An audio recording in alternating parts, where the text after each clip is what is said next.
Hey everyone, there was enough requests to do a stream that I thought that I would do one again today. We are one pick in, and of course I love it. Dylan Dingler, as you can see, was by far the top player on my board.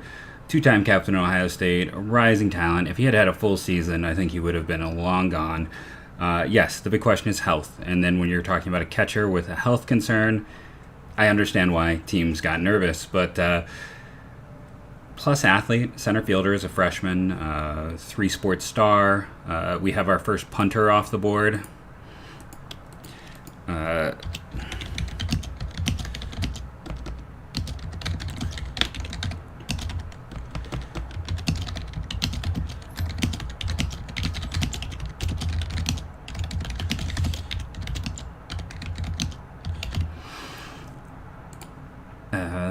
But yeah, no, I think it's a great pick. I mean, I was buying all in. Like, the defensive profile is better than Patrick Bailey. Power profile is better. And the walk to strikeout ratio, I think, is utterly fantastic. You should be 100% buying Dingler stock. I think he could even work out if you have to move him off of catcher because he wears down or there's injury concerns. I have no problems. I got this pick wrong. I didn't have Hudson Haskin going in round 2 at all. I knew he was an ascending talent, but this is kind of a surprise pick for the Royals, just because I didn't think that I don't think this is a huge spend.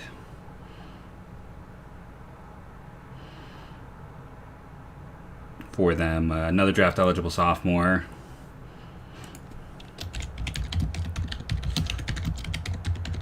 Very curious about Baltimore. I still feel like they are not crazy spending. Let me get this link out, because right now I'm probably talking to nobody, and then see if I can remember how it is that I got into the chat yesterday.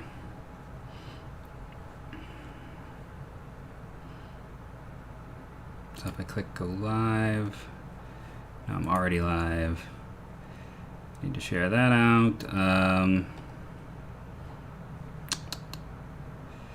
So I need to go into...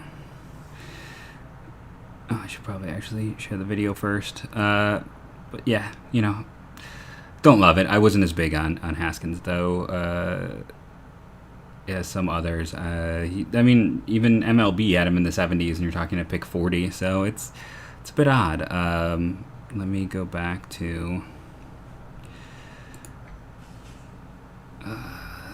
another one as I try to figure out how to make things work. And then I want to go to...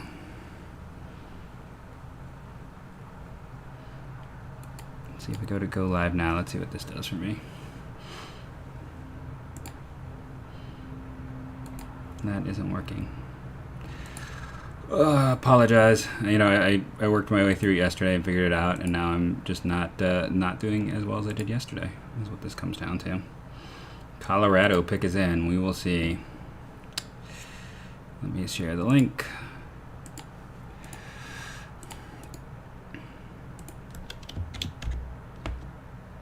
Dax Fulton, Miami. Like that pick. Interesting talent. He was the number 2 player left on my board. Hurt. If he'd been healthy, he would probably have gone already. Funky delivery, which some people, a lot of effort, can scare people off. 6'6", good stuff. A nice gamble. I mean, I think that's a great pick.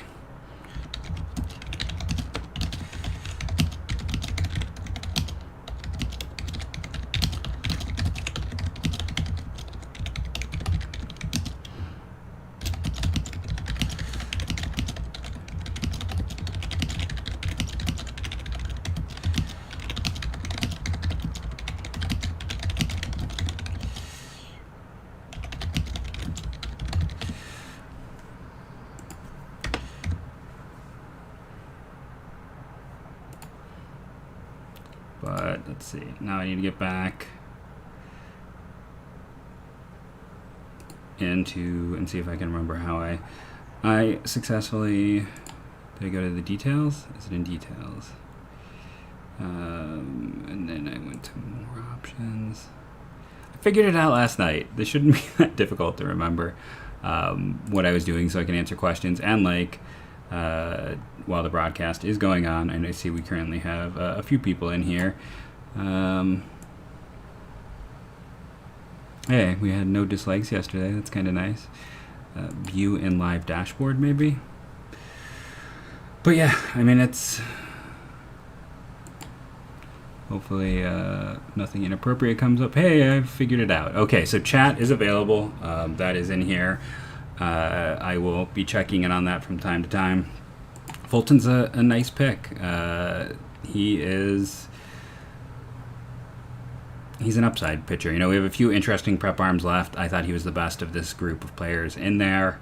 Can never have enough lefties, and I don't see the point in being scared off by injury. It's not like anyone's going to pitch this year anyways. So I'm just going to start removing players who have been drafted from the screen graphic. Ben Hernandez. A lot of people liked Ben Hernandez. He was a hot name. I was not as big on Ben Hernandez. Interesting selection. I did not think the Royals would go prep quite this early because of how conservative they've been. I had them taking a college arm, but they went with a prep arm here. Not a bad selection by any means, but not my favorite. I just was not as high on him. And again, you're seeing a guy who MLB's rank is 72nd. You know, mine is in that overall range as well. And that is why I do not love this pick as much. Yeah. I see the change is kind of the big thing, but yeah, you know, again, it's you do wonder cost of Lacey. I don't know how high it's going to be. Hernandez could be potentially an under slot guy here. So I guess just keep that in the back of your mind. Doing some quick edits. So I can just put an updated big board with all of my top players. We are now, my top 22 are off the board. We'll have to see from there.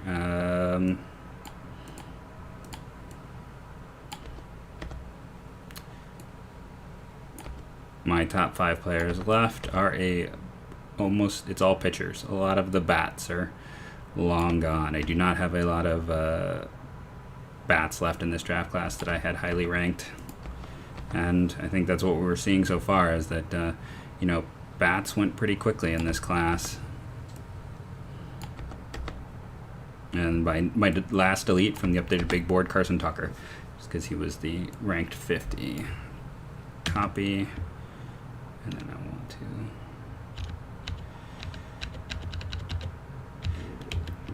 Toronto, CJ Van Eyck.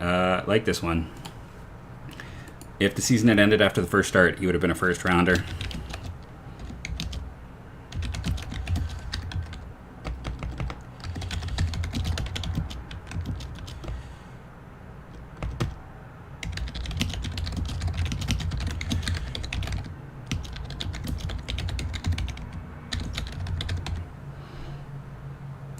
Easy three pitch mix.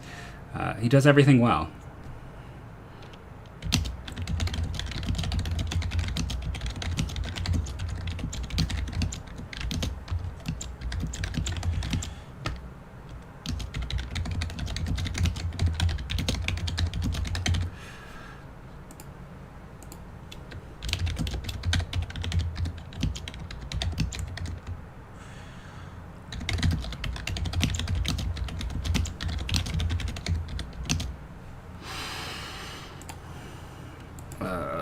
Okay, so that is up to date. That is up to date. And we've got Seattle on the board. Now the question is, will they stick with their college approach? I don't know. They have, since Sam Carlson, which did not work out for them, we've seen them go almost entirely with that college approach in round 2. Sometimes they go for ceiling guys, and we'll have to see from there. I wonder, maybe that might be better actually if they put that there. Whatever.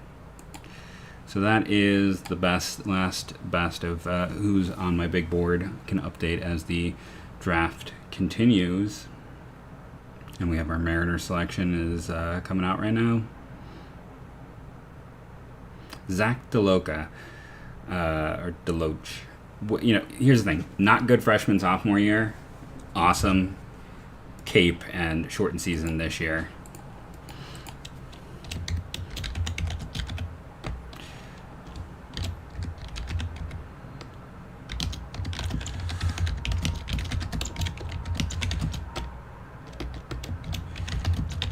Probably a corner outfielder.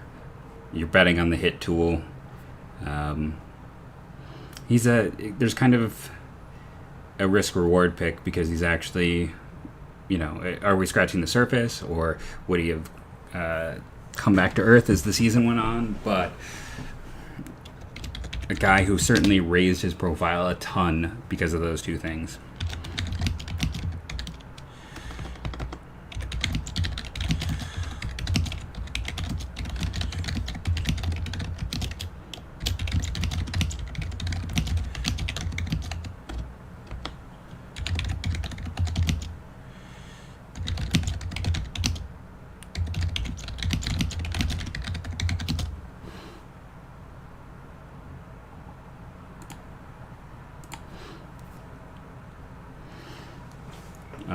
But yeah, you know, this is Cape. This is a shortened season, and yeah, the Mariners are all in on the Cape, is what's clear here,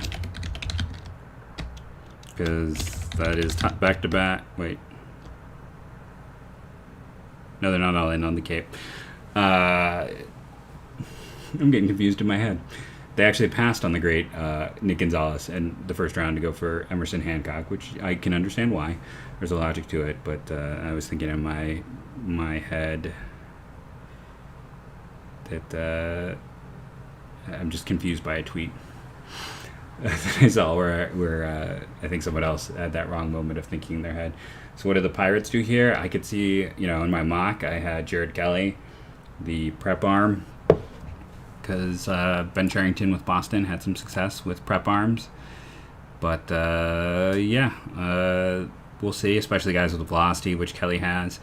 Why is Kelly on the board? Well, the TrackMan data wasn't fantastic, and the other concern basically with him outside of the TrackMan data was that he's got 2 pitches, but is there, you know, how clear his third pitch is going to develop? There were some concerns. You know, he might be more of a reliever than a starter. So we will have to see.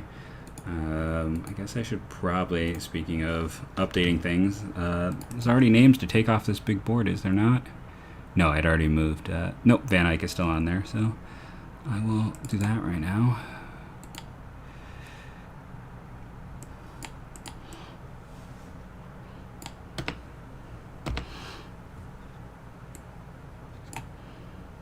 Then let's make this a little bit bigger if I can figure out how I'm doing things.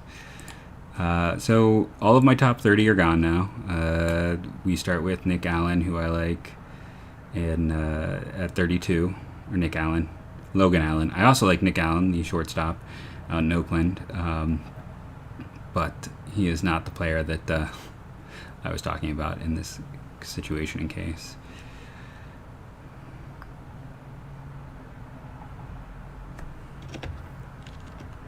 That then did not change and or help. Okay, there we go. Let's see about that. Ooh, too big. Try again. See, you guys are getting to see what it looks like as I mess around with things, as I try to figure out how to properly do all this software. I mean, the behind-the-scenes look at someone who's trying to figure out how to stream on the fly.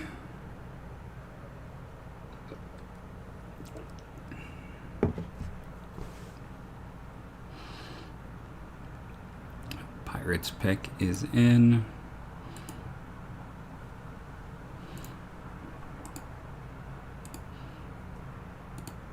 And if you're curious to see the mock, I will try and at least put the link to the website for that over here in the bottom spot. See if make that a little bit bigger as well.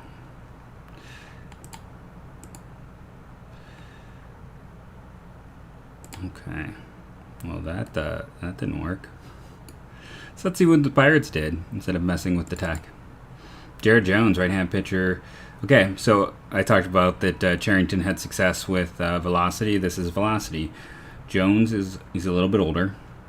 He is also a two-pitch guy like Kelly. He was originally committed to USC, but when they fired their coach, which, I mean, personally, I understood why. They have struggled with development there. They've struggled with everything there. It's not been the best of situation for a program that has a long history. So they let Hubbing. Well, they didn't so much fire him as they just didn't extend his contract, and told him he was going to walk. And for a guy who had a lot of pitchers fail to develop under him, the Detroit Tigers hired him as their head of pitching development almost immediately. So, yeah, it was an interesting Dan Hubbs, right? Maybe, yes. So before I completely misspeak here and make sure I don't mess this up, he was the head coach from 2013 to 2019, and he had been an assistant coach and then a pitching coach at Cal before that. And they didn't they didn't renew his contract. So that is why he was let go. The best they ever finished was second. His career conference record was 92 and 116 over his time there. And again, it's like you look at someone like Kyle Hurt, he got hurt a lot, and no one seemed to get it. But he is the director of pitching development, which again is odd because USC struggled with player development for so long. So if you're a Tigers fan, hey.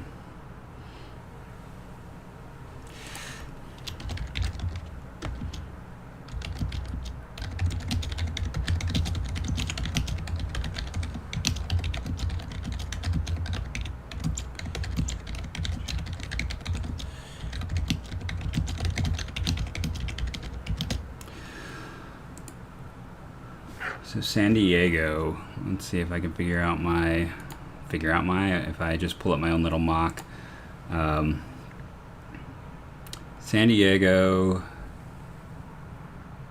I had Clayton Beater going here. So we'll see if I can get a second one right or if I'm just going to get the first one right, which I've often done on these reset mocks. Like when it's a third round mock after the draft, I maybe get one if I'm lucky. So we shall see. Padres had a really strong first day. I like both of their selections. We'll see if they can continue to add depth to their system. Owen Cassie. Interesting. Canadian, 17-year-old. If you listen to the podcast, Locked on Indians, I profiled him.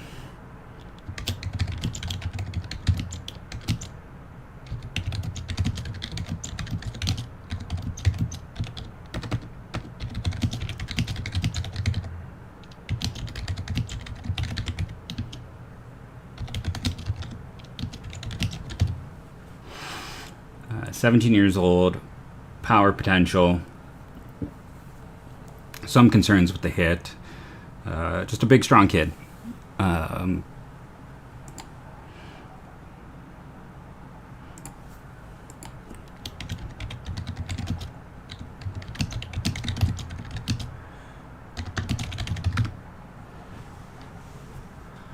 Even though he was 17, talking with people who know him, the Indians were not in on him. I can speak to that because after I did the podcast where I talked about he could be a target, they're like, yeah, but Calabrese is more the Ontarian kid that they like.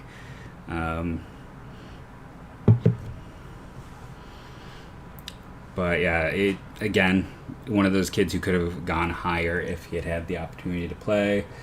The youth and the power potential are definitely the calling cards here, but it was very limited chance to see him. Same issue with Calabrese, more so because Calabrese, probably Calabrese. I went to school with Calabreses. That's probably how I should pronounce it. Calabrese reclassified, so there's even less. It's the same kind of problem with Bitsko.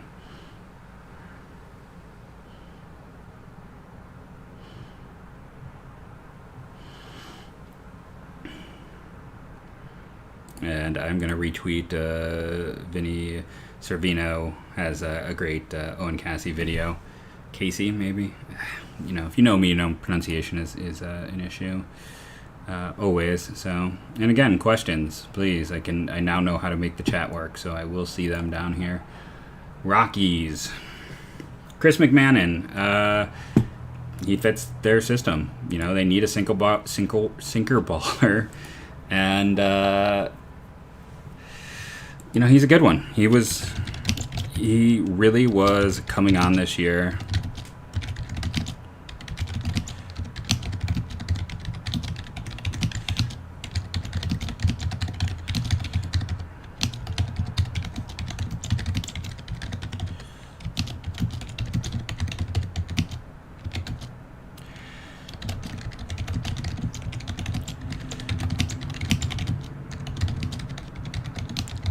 Here's the thing that is really interesting about this pick in particular is I thought they'd have to go under slot here.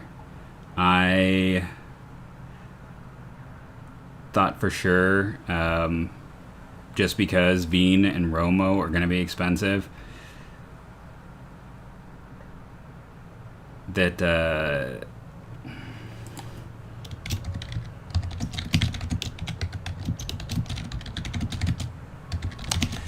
so you have two expensive guys. McMahon's probably going to cost over slot as well, so I'm curious how they make that work.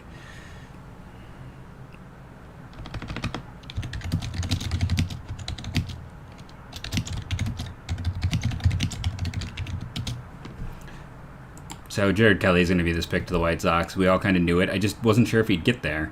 That's why I did not put it in my mock. We knew they were going to go with a prep arm here. Kelly is signable. He's going to be a little pricey, but the White Sox are not going to give their first rounder full slot, so that gives them a little bit more money. And a really strong pick for the White Sox here. Again, maybe he's not a starter. Maybe he's a great reliever. Maybe he's an opener. Maybe he's, you want to look at what a player can do, not as much what they can't do. Kelly's got 2+ pitches. He's got a strong build. Make it work.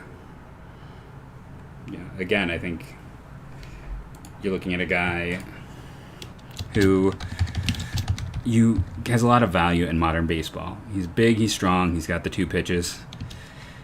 You can use him as an opener, as I said, multi-inning reliever. Lots of ways to work it.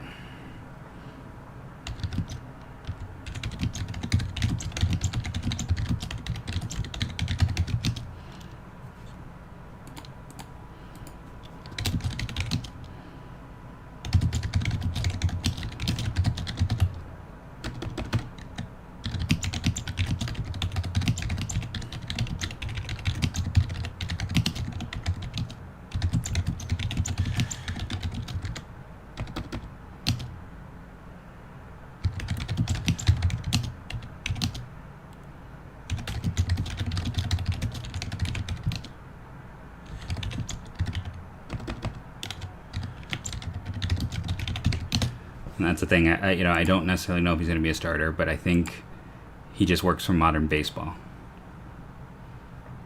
I think you find a way to maximize what he does and put him in the right situations.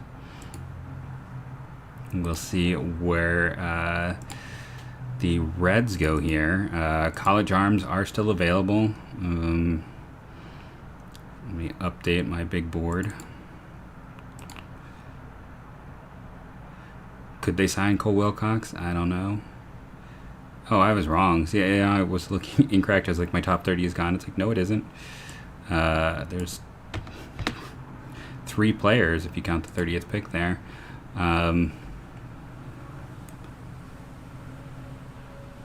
I've got 12 of my top 50 left, which is not bad at pick 48.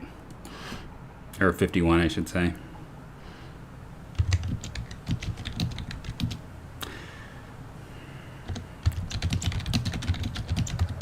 Christian Roa, I was not as high on him. Some people were very high.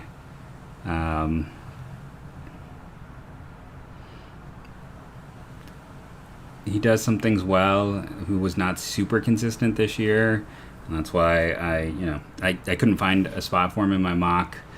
I just, again, I didn't see enough in his time in college, and I I wanted to like him as I was kind of going through. Yeah, I was like, oh, here's a pitcher I have not done as much research on, and I kind of went to dig, and there was not a whole lot in my digging that made me come back and feel like this was a guy that I was going to invest in terms of a high pick for him. It is kind of funny that if you type his name into Baseball Cube, because I went to pull up his stats, that it won't work because Roa doesn't have enough letters. I can't just search by last name. So I was trying to remember what in his numbers I did not love.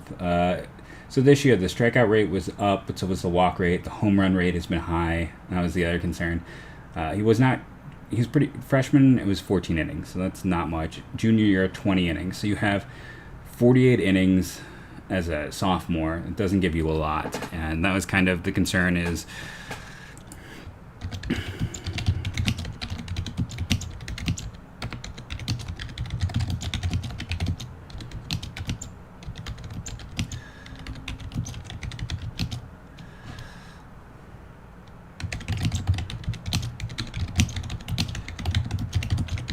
let's see if the Giants hold to form and take another college player here. After all the talk that they would go prep, they did not go prep, so we will see what player they could consider here. I had Anthony Servito with Daniel Cabrera as my sleeper to the Giants. Unlikely to be a prep arm, but we'll see. Casey Schmidt, two-way player. Okay.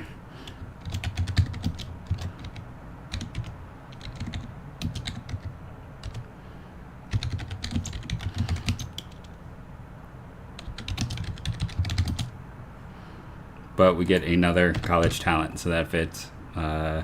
Third baseman and a right-handed talent.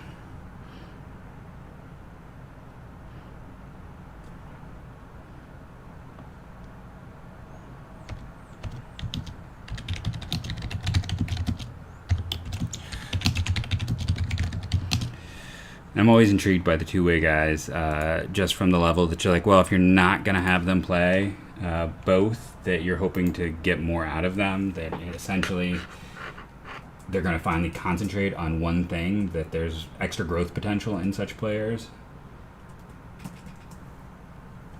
You know, I don't know if it's even, I need to do, again, a long study to see if that's even true. Because sometimes things like that get ingrained, and then you find out, no, that's not the case. Schmidt pitched almost as many innings as, say, Christian Roa did. Struggled missing bats for him. But as a hitter,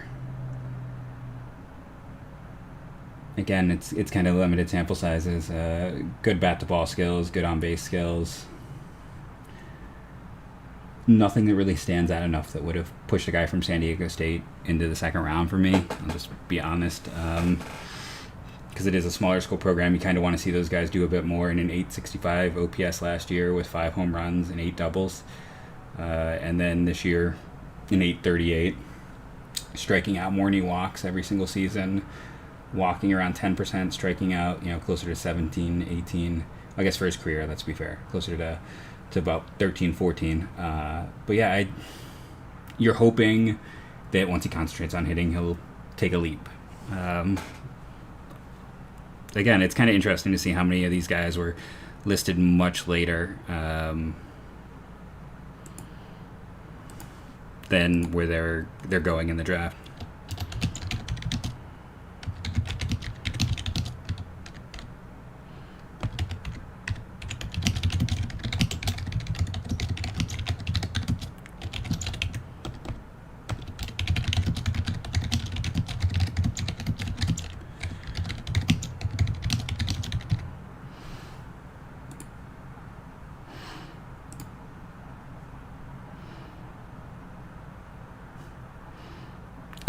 Taylor Blake Ward, good buddy, says that Zahidi snagged the first potential two-way player, which in my opinion is the only way. And I kind of agree that I think you do want him to go both ways without all the jokes. they can naturally go with that statement because I just don't see him doing a lot.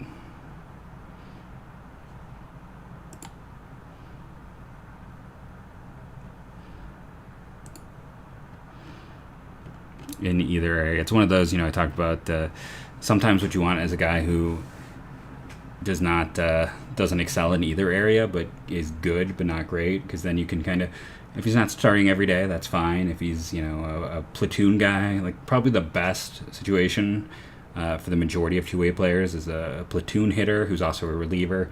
Then you can kind of maximize their usage, and that's kind of where I've always stood on that.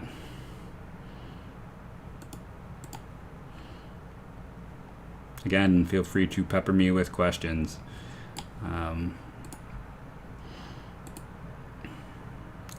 Texas is up. We saw them go highly conservative. Daniel Cabrera and Logan Allen were the players I had here, and my mock number 2.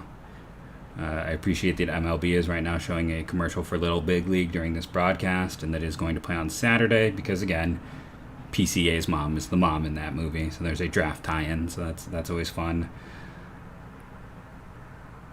And this is a today in history, I assume, for Nolan Ryan. I've been too up the draft to really pay attention to anything that isn't draft related.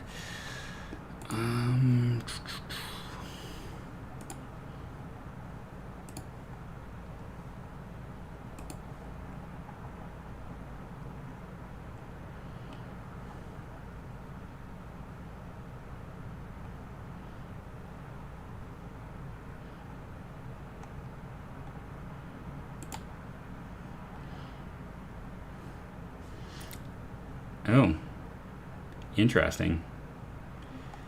Evan Carter. I don't have a ton on him. I will be just 100% honest. He was not really high on my radar.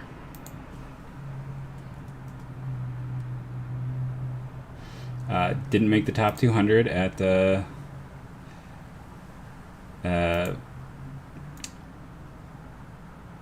for MLB.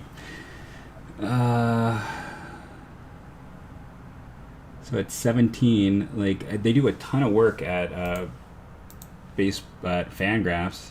They got some guys in there where I'm like, oh yeah, I'd forgotten about him. I don't see him on their listing either. So yeah, let's see if, out of curiosity, if Kylie had him.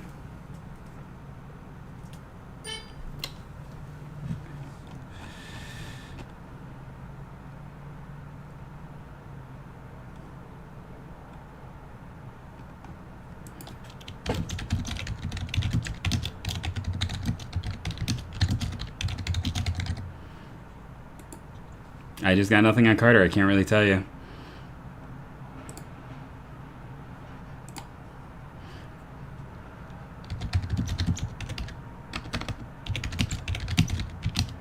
Young for his class, I can say that at 17. I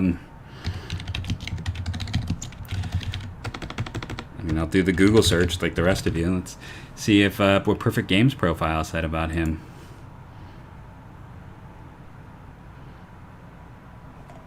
You know, they know high school kids as well as anyone. He doesn't have any data there outside of fastball velocity, and no write-up listed on kind of their main page. That Elizabethan Town, Johnson City, Tennessee, outfielder, right-handed pitcher. Duke, I mean, it sinks for Duke, right? They're losing multiple guys who they thought they might be getting.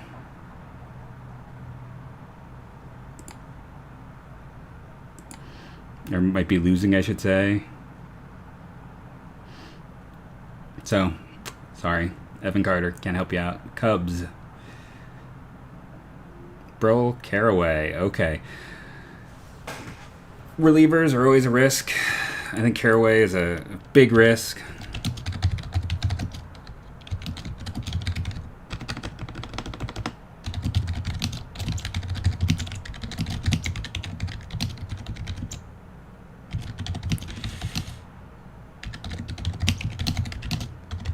And he hasn't been pitching for long, and that's kind of where you're like, okay, you know, he'll keep hopefully getting better, but it's not a pretty one. There is no way he's going to ever be a starter. There are 2 potential plus offerings, and he could be quick to the majors as a left-handed pitcher, working out the pen, and that's always valuable. As a lefty, you can get out multiple people. But, I mean, the walks per 9 is just over 5 for his career. He barely pitched as a freshman. So his sophomore year, it was 4.75. This year, 5.79. Those are just very high.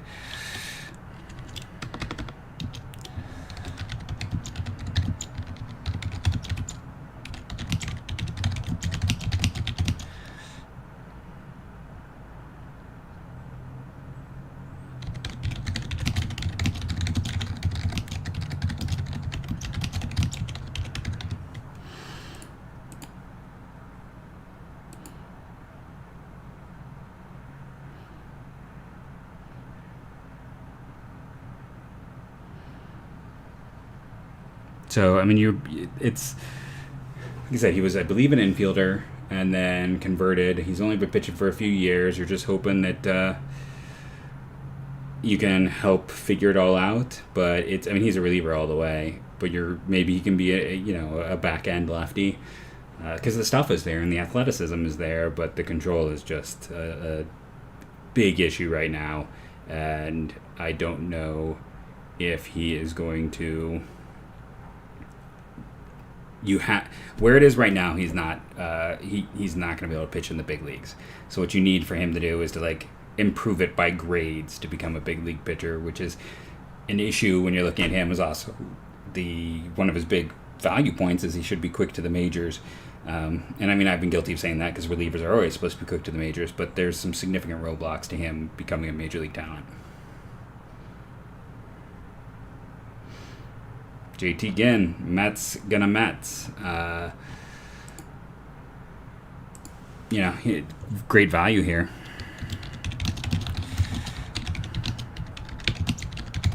He was one of the best pitchers in all of college baseball as a freshman, got hurt. There's always been curiosity and worry about him getting hurt due to just all the moving parts and his size, and it was a self-fulfilling prophecy. Or not. I mean, it felt like just the collective weight of everyone waiting for him to get hurt ended up with him getting hurt.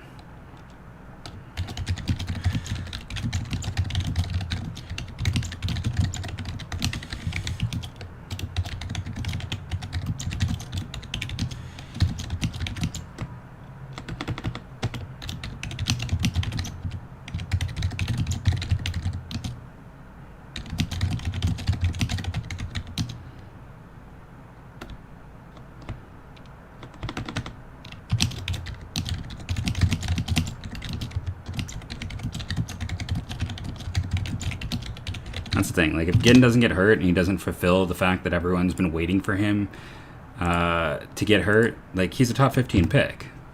I don't think anyone really doubts that. Like, if he goes out and continues doing what he does, then that's a great pick.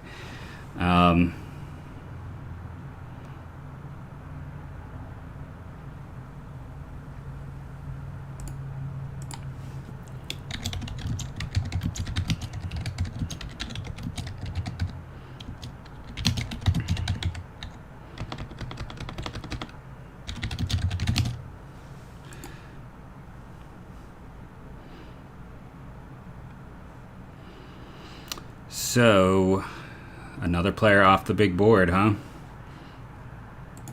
Let's update that right now.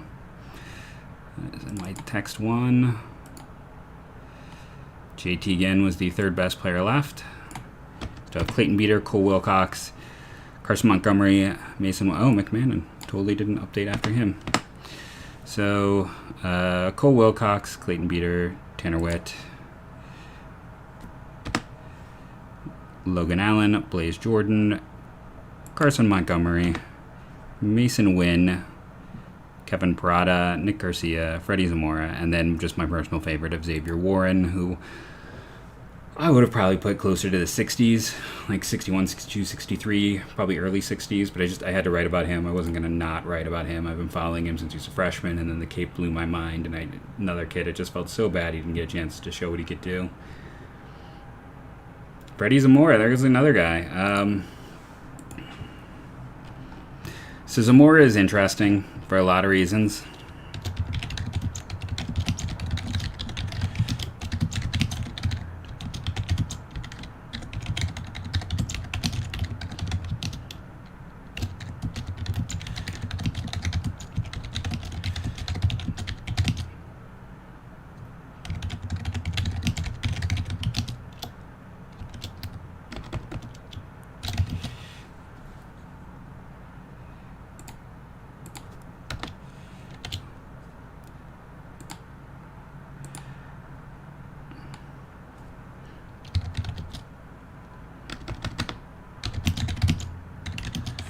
This is a kid who is the top defender as a shortstop in college in this class.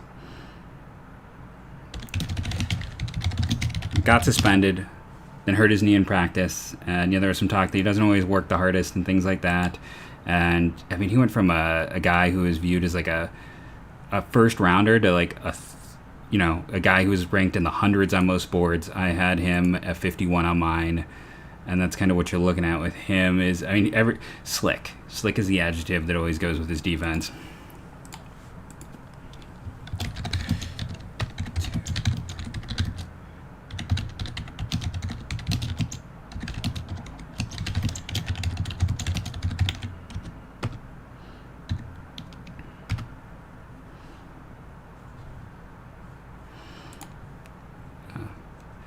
Just sending a message to an advisor for one of the picks from today. What will the Cardinals do? Jordan Walker was an inspired pick. Mason Wynn, doubling down.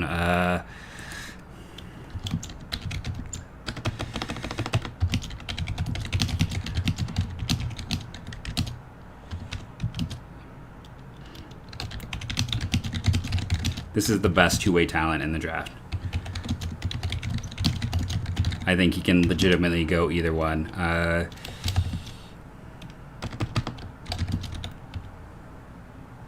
Like, he could be a power hitting shortstop, or it could be he's got like 3 pitches, he spins well. Either you could have him go either way. I think he's a fantastic potential talent.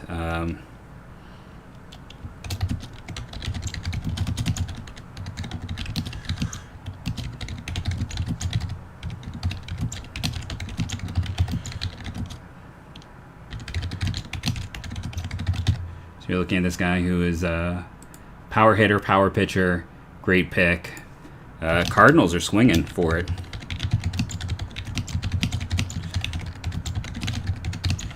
Now, the knock is, there was a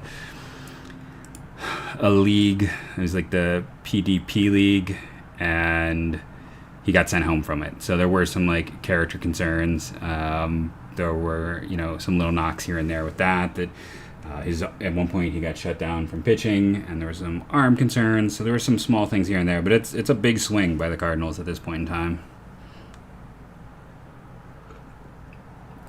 And I would absolutely hope that the Cardinals will try him as a two-way talent.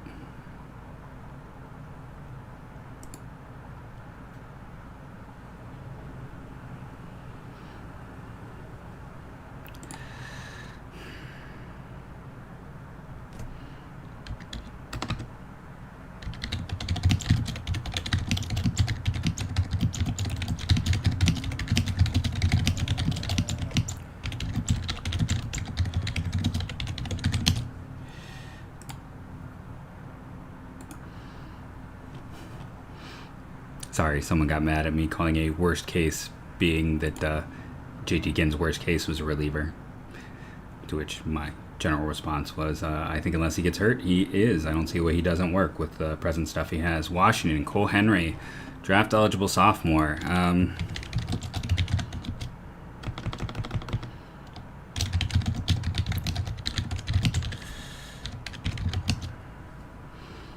He wasn't my dude. Again, there's some work to that delivery. I want to pull up the numbers to kind of illustrate my point of the other part with him. He is a guy you look at and you're like, okay, like he's got the build, and it was a strikeout per 9 over 11 with a walk per 9 under 3, so those were good. But it was limited innings. It makes me wonder right now if this baseball cube is not updated, but I mean, it should be.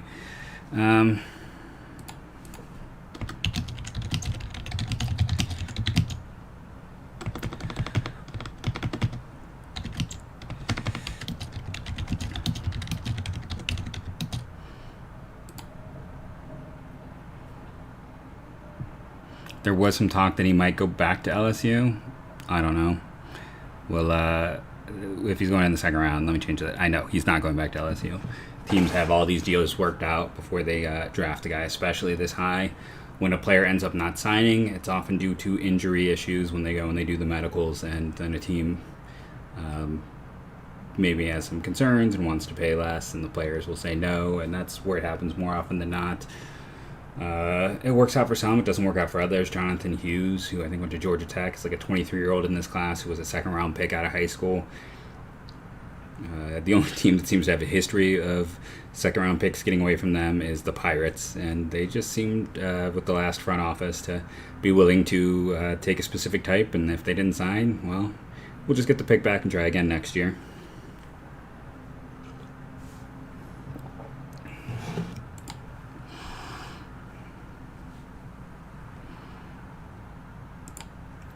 And let's update this text because Zamora gone. Mason Wynn gone.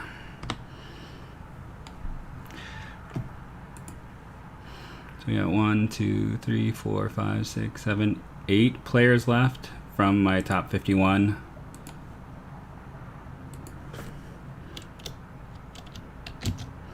So I had David Calabrese here. Cole Wilcox was apparently someone the Indians liked. So and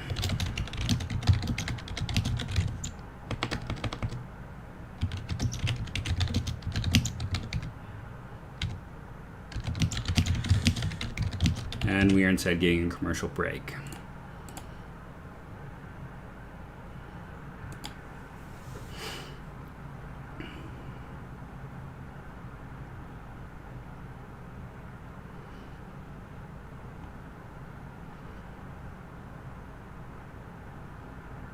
So the Kendall Rogers is a great follow. Is saying that Cole Henry wanted $2 million. Slot is 1.31.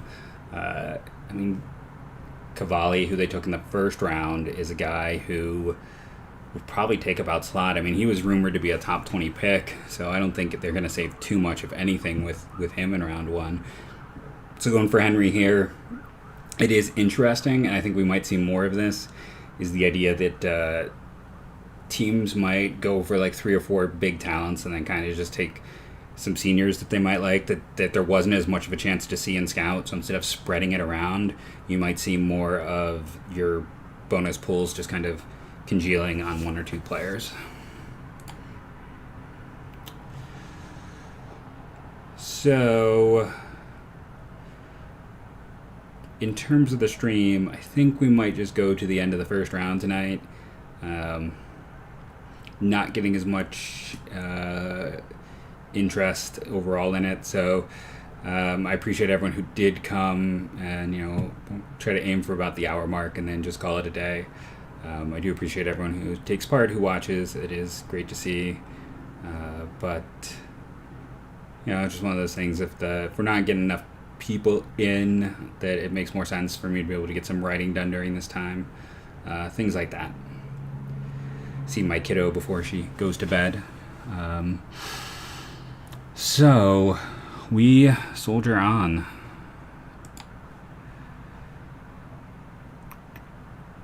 Tanner Witt, Calabrese. There's a lot of interesting guys here. I don't know.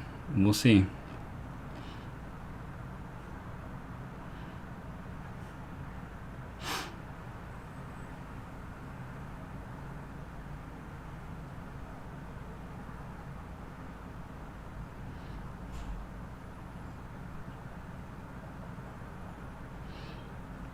So if this is Logan Allen, I like him quite a bit, which is what Brian is saying over at PG.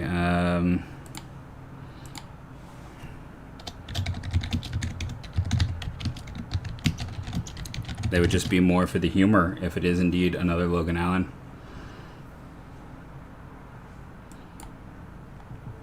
I believe he's a Cape performer, so that would be interesting in that regard too, because we do know that they value the Cape. Florida International guy.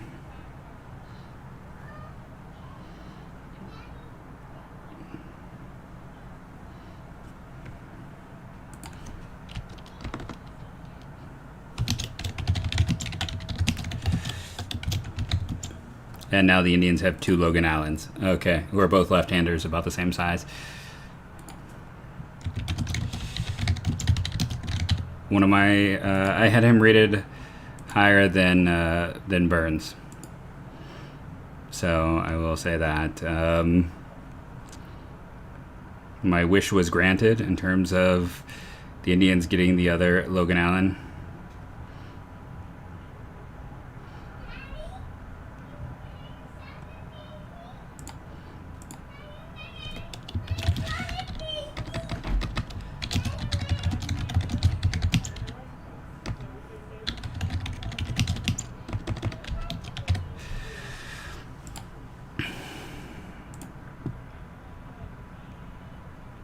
But yeah, two Logan Allens. I had him. Pull it up. Let's see. I had Allen 32 on my big board.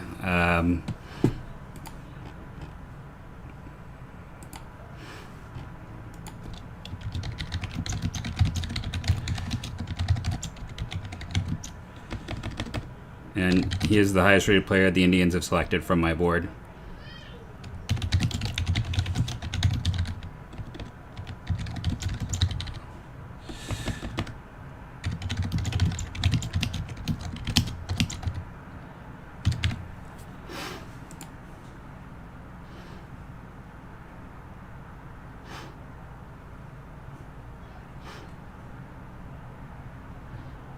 God, I've been making that Logan Allen joke for months, and then they went ahead and did it. I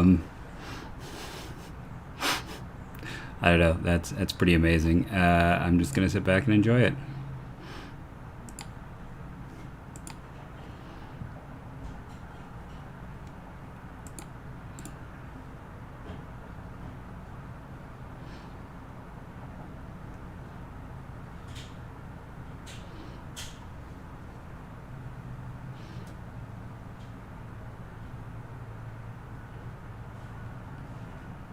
Ian Seymour to Tampa. Late riser, Vatek, really good performer, left-hander, missed a lot of bats.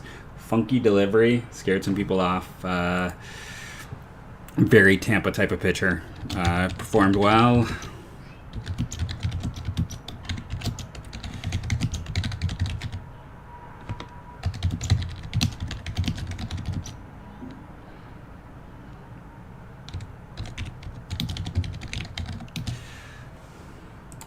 It's like other teams would get scared off by the delivery, but Tampa just goes, no, we just think he's good.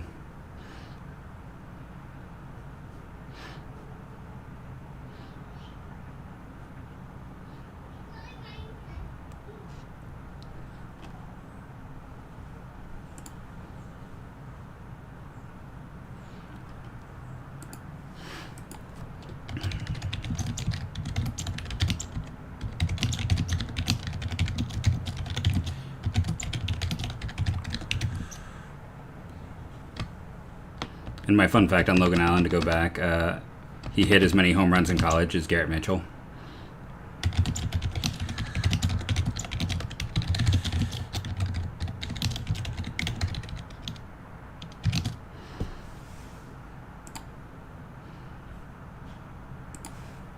So, yeah. Sorry, I'm probably not being nearly engaging enough, which is part of the other reason why it might be time to kind of end the stream and focus on the writing aspect. But yeah, no, this is... I've liked what most teams have done today, outside of Texas and me being like, what? But in terms of, my big board, you can just see it has been pretty decimated. I have to assume that Tanner Witt in particular is, most of these prep talents.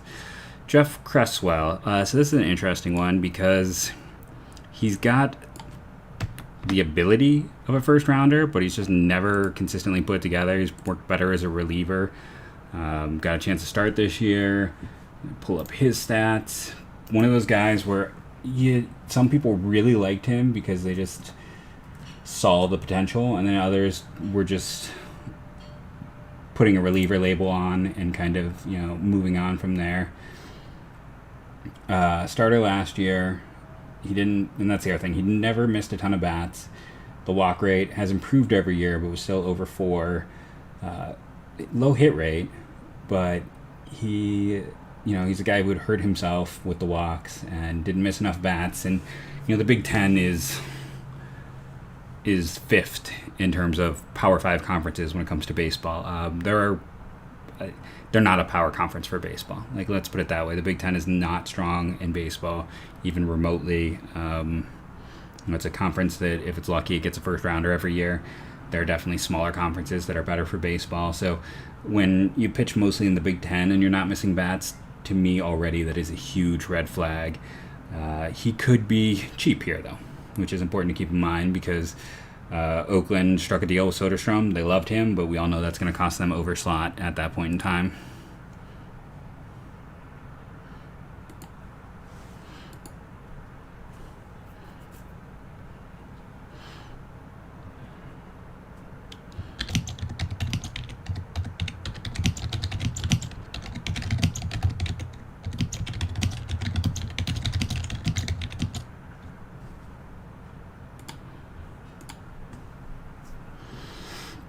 Minnesota is on the clock.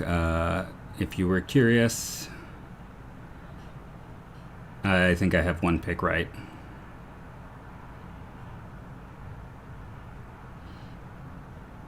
And that was the first one. And no, I had no insights.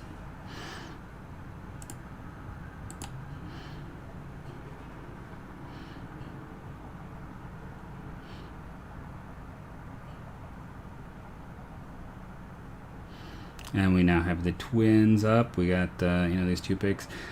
I liked Solari at the start of the year. It was a rough year for him. I mean, he really hurt his value. But if you go back and ignore this year, I think he has a lot more value.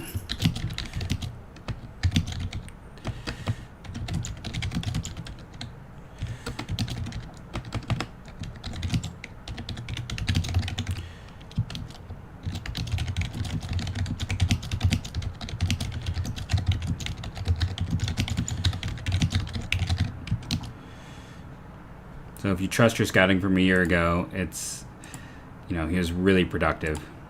And, I had him as a potential first rounder in my way too early mock.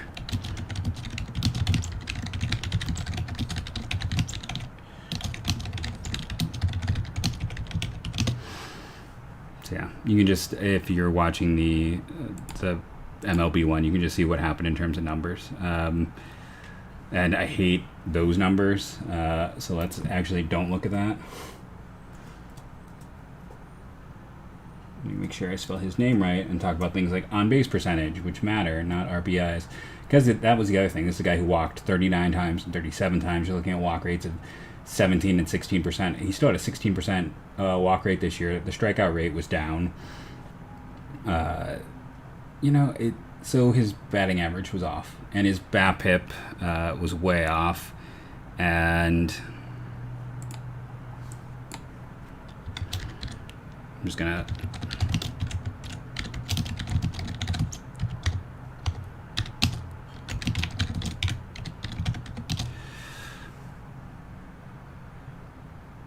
I'm misspelling his name. London Knack. Padres get some savings here. 23-year-old senior should move, or the Dodgers, I'm sorry, getting savings here. Move quickly as a reliever. Some good stuff, but again, he is already 23. He is a fifth-year senior. This is a savings one, but there's some good stuff as well.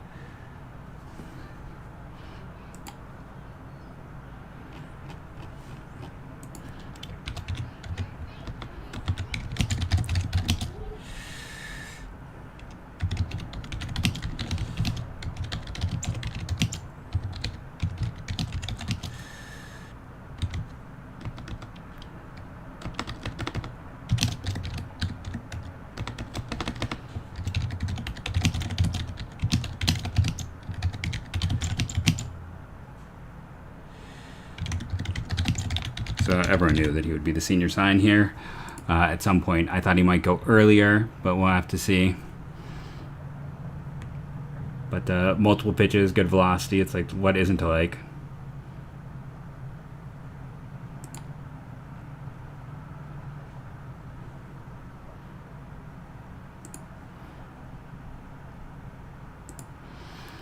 And that gets us through, and we're down to 2 people watching with no comments. I want to thank everyone who did watch. I'm going to call it a podcast or a stream. I thank you all for having interest in taking part. It was fun, but I got to go right. So enjoy the rest of your draft.